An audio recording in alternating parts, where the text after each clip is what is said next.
welcome to Turn the Page, the official podcast of the Syosset Public Library.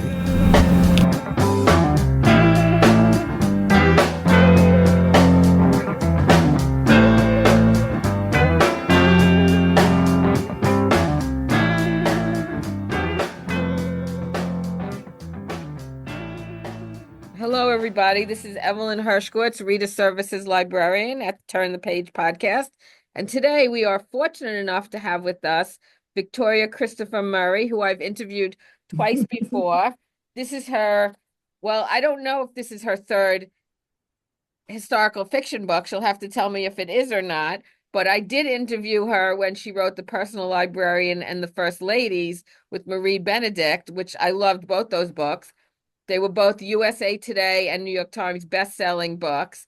In your biography, it does say that you wrote more than 30 other novels also. Yes. Okay, so let's welcome Victoria Christopher Murray. The name of the book is Harlem Rhapsody, and the book comes out on February 4th. It is a fabulous story, and I will let Victoria tell us all about it. Thank you so much for joining me again. Well, Evelyn, thank you for having me again. I was so excited when I saw you on the calendar, and I would say, okay, that's somebody I know. Right.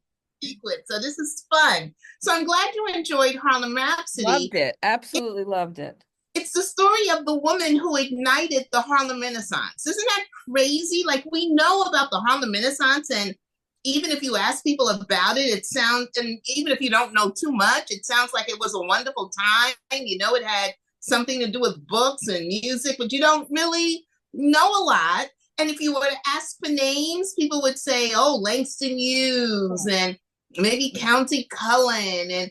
But all of those people in the Harlem Renaissance that we know were discovered, mentored, edited, and published first by one woman.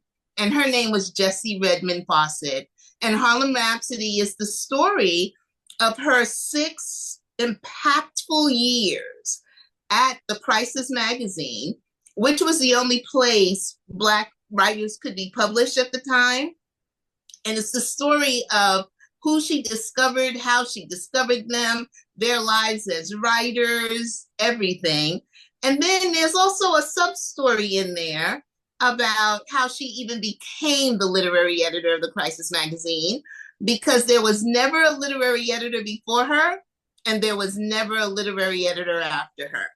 And so her being the only one, there's a story in there, and that was her affair with W.E.B. Du Bois, whose name we do know. Right, absolutely do know that name. So how did you discover her?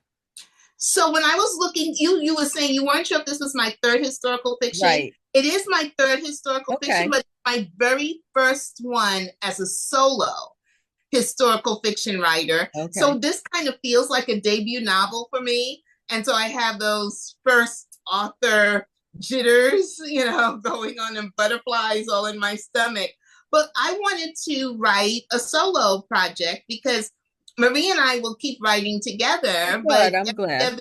Yes. So, but she writes solo projects, and I said, let me try it. And so my agent said it would be really good for me to find what I wanted to write, focus on what I love. She said, choose from city to time period to person. What do you love? And I said, okay, to myself, what I love New York, and I was like, okay, so what periods in New York would I be very interested in? And I said, maybe the 1920s and the 1960s, and so it kind of narrowed down that way. And then I thought about the Harlem Renaissance, and I started looking up women of the Harlem Renaissance, but there wasn't a lot of information on women of the Harlem Renaissance. In fact, Evelyn, and I know we can talk about this later, there was more information on the white women of the Harlem Renaissance, the women who were the patrons, the women who supported the Black writers, which was something I talked about in the book. Absolutely. There was more information on them than there were on Black women of the Renaissance. And I heard a podcast called Harlem on My Mind, and it was about this woman, Jessie Redmond Fawcett, who was part of the Harlem Renaissance. And so that podcast came up in all the research I was doing, and I listened to it, and I was stunned Like after 30 minutes, how could I not know this woman? And that started my rabbit hole, my life down the rabbit hole for the next 2 years. Wow. So what was your research like for this book? I loved it because this was the first time, there was no place to really go. Like when we were writing a personal librarian, we were able to go to the Morgan Or library. Museum and things like that. Where I went for this book was to Harlem, Ah, like the whole community of Harlem. Because I went and I stayed there probably, if you add up all the time, about 5 weeks. Just immersing myself in that neighborhood and walking the streets where she walked. The church that she went to is still there, right on the corner, looking the same way. I know the block where she lived. I went to the YMCA and, of course, the library, which was called the 135th Street branch of the library at the time. It's now called the Schomburg. And I spent all of my time researching the information there because that's one of the premier research libraries in the country. It's also where Langston Hughes, his ashes are buried. oh my gosh. Right there. So it's an historical place. So I was able to do all of that to just kind of soak in the energy of Harlem. That's what I wanted to do. And then the rest of the information was sitting, like I said, in the Schomburg, reading old letters, sometimes in French. So a lot of them wrote in French. They loved it. But reading old letters, reading articles, there was a lot more information on W.E.B. Du Bois than there was on Jesse. Mhm. But whenever, like I found out about their affair through his biography, Oh, okay. through the Pulitzer-winning biography of W.E.B. Du Bois. That's where I found out about the specifics of their affair. David Lewis mentioned the other women in Du Bois' life, but he only called out one by name. And that was Jessie Redmond Fawcett. And he said they were star-crossed lovers. And I remember thinking, oh, that's very interesting. The only time I've ever heard the term star-crossed lovers was with Romeo and Juliet. Uh-huh. So that gave me a little bit of what kind of relationship. He also said that they had a parallel marriage. That I didn't know what it meant, but there were lots of articles and a lot of other people who said Jesse and W.E.B. Du Bois were always together. Right. And so I kind of just put that together and formed that story. Yeah, I don't know how Nina handled that, but his wife. Well, I think it's really interesting because I thought about a lot about that too, especially in the biography where it said that she made friends with so many of the women. Like the way the biographer made it sound, it was like there were dozens, over the course of their marriage.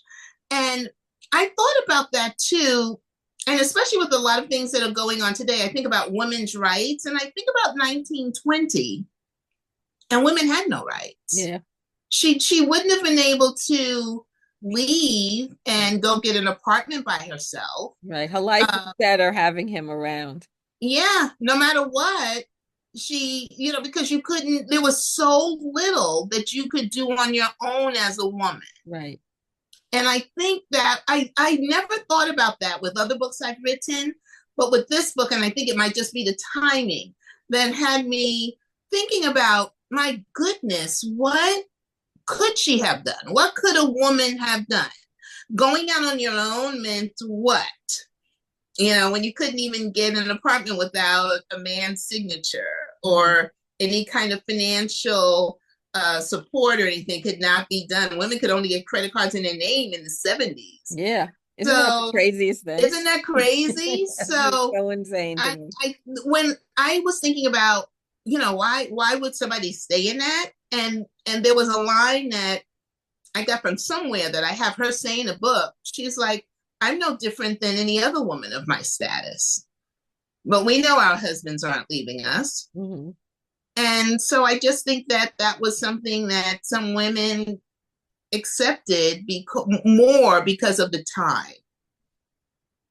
Yeah, no, she was not the only one. And Nina certainly knew it. Yeah, Nina knew it, and the only reason I was able to put that in there is that the biographer said she made friends with her enemies, Uh-huh. Okay. and that really has to be that keeping your friends close and keeping your enemies closer. Right. So who is your favorite person in the book to write all about? I'm assuming Ooh, it that's a good question. I like them, some of them all for such different reasons. Of was course, okay. Jessie, because I Yeah. stand on her shoulders. She wrote the very first novel of the Black middle class. And that's what I've been writing, and I didn't know her name. Mm-hmm. But this is going to sound kind of obscure.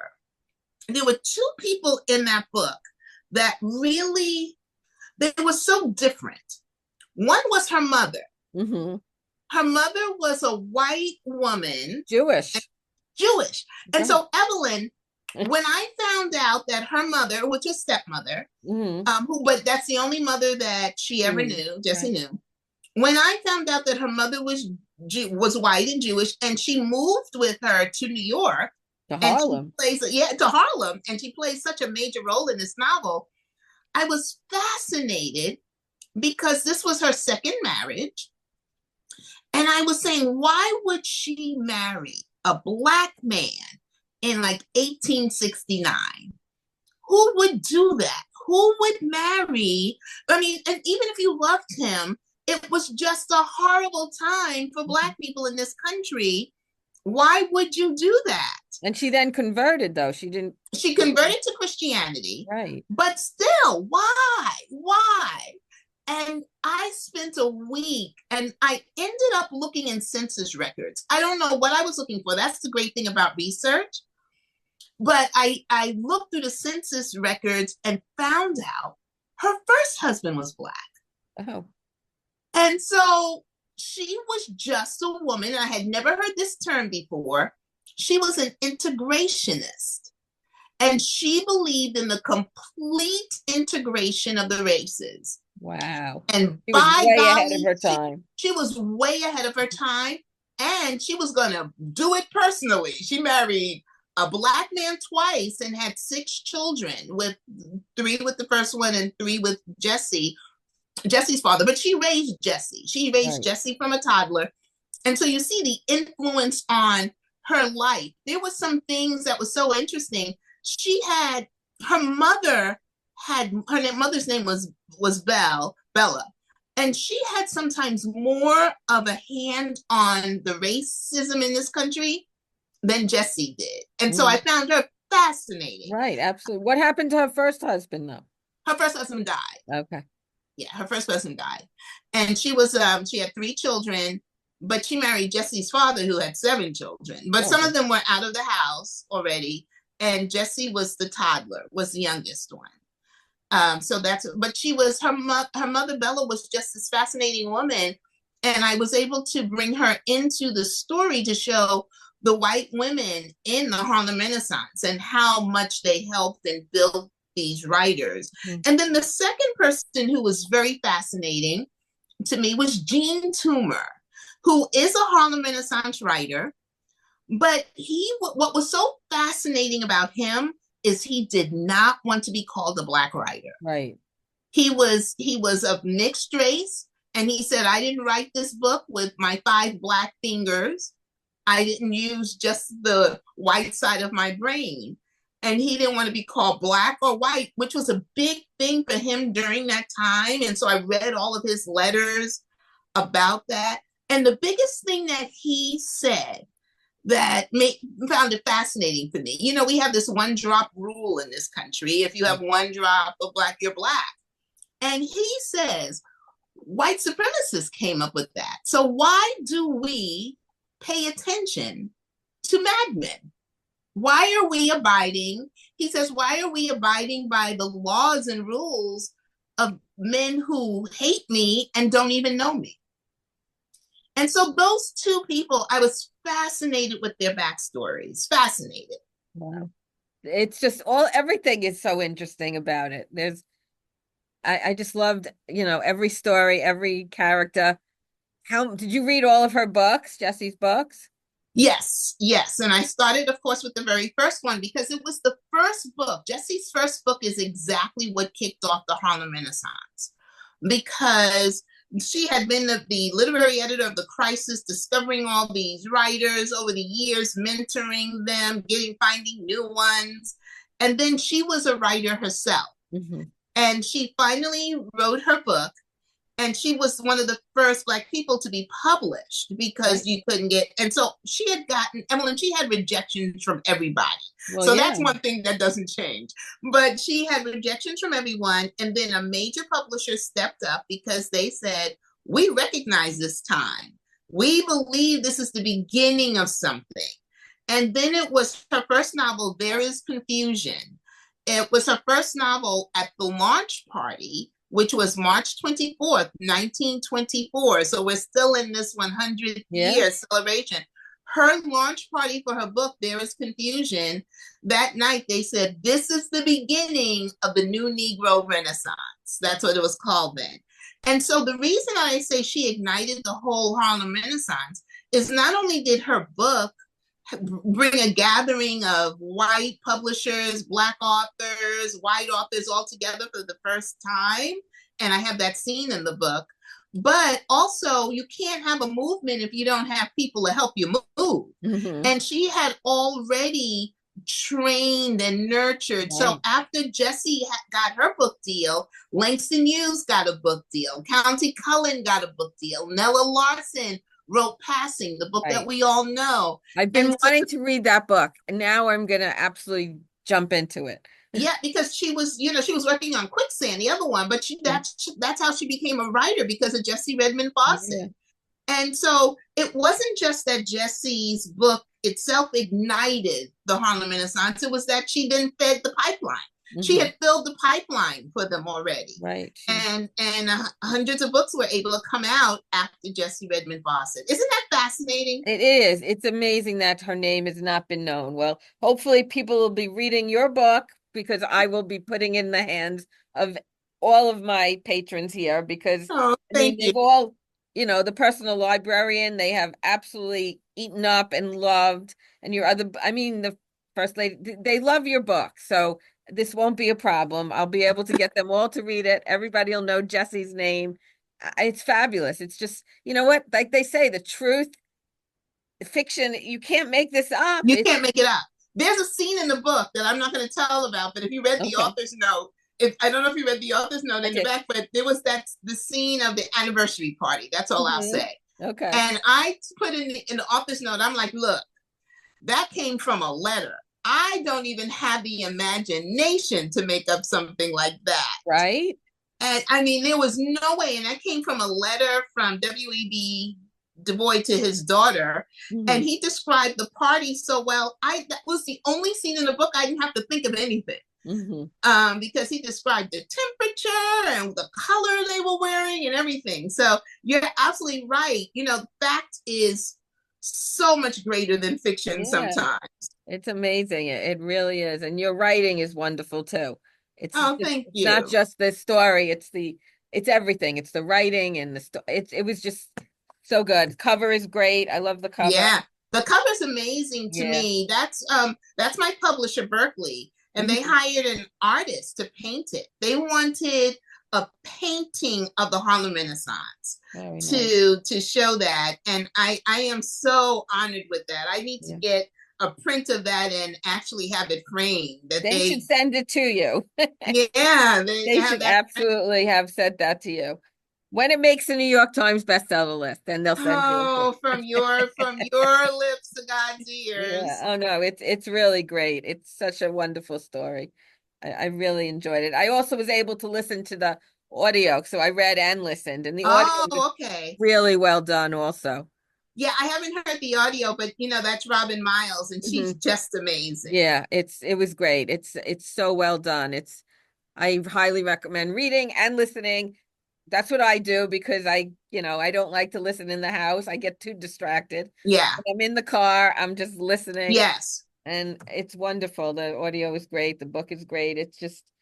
It's wonderful. So I wish you the best of luck with this. Are you going to be going on a book tour? Yes, an extensive book tour. So you start in Harlem? Yes, I'm actually doing one, and that's the one I want. I mean, we kick it off in Washington D.C. with Okay. a launch party at the Kennedy Center. Oh my gosh, that's so wonderful. So that is wonderful. I feel like I'm having a launch party, kind of like Jesse's big first one. And then I'll be going up to the Schomburg, which Oh. is, I mean, I'm so excited about my whole tour. But Evelyn, being able to go to the library, I feel like I'll be taking Jesse home. Mm-hmm. Home to the place where she spent so much time. I'll be down in Texas and Houston, St. Louis, and then I'm spending quite a bit of time on the West Coast in California, everywhere from San Diego to Sacramento. Very So, nice. yeah, I have an extensive tour. Okay, now I want to know, does Jesse ever find love besides for W.G. Du Bois? When they broke up, there was a letter. And this is how I found this out. And then I went down to down the rabbit hole and found out the specifics. So I can't remember exactly how long after they broke up, but I found a letter from WEB to Jesse saying I was coming home from the train station and I saw the lights on in your house and I parked in front and I wanted to just come in so badly. But I knew I couldn't because now you're married. Oh, okay. And so she did marry maybe about 6 or 7 years after. And I'm not sure she loved him as much as she loved the boy. Mm-hmm. She spent a couple of years during her marriage down in Virginia at the college that I went to, teaching down there. And there's a letter of her telling her friends, I guess I'll have to go home at some point. So it doesn't sound as if it was the kind of love that she had with the boy. I like to believe, and I'm not just saying this speaking out of my head, but I may be speaking out of my head because I only researched that period of time, the years they were together. Right. I would like to believe that she was the love of his life, that if he could have met her sooner and closer in age, he was quite a bit older than her. Right, right. But if they were she was closer, pretty young while she was doing this. She was young. He was older. He knew better. Well, he didn't really know better. Yeah. He was out gallivanting with a lot more than just her. So yeah, it was a lot more than her. So the brownstone she stayed in, was that still there in Harlem? Yeah. Yes. Okay. Were you able to get in there?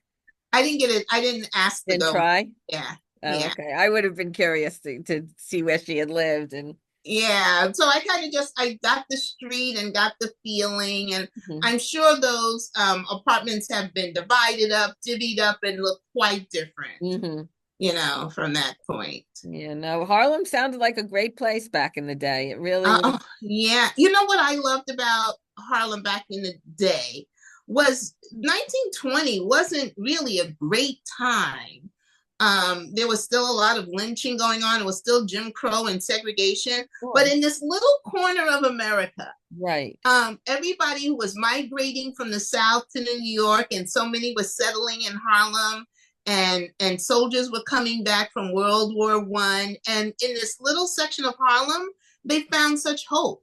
Yeah. It was the first time that there was Black pride. Yeah. Yeah. It sounded like they were all comfortable. I mean, they really weren't suffering in any way. They were middle class. Yeah. I mean, this was the W.E.B. Du Bois social group.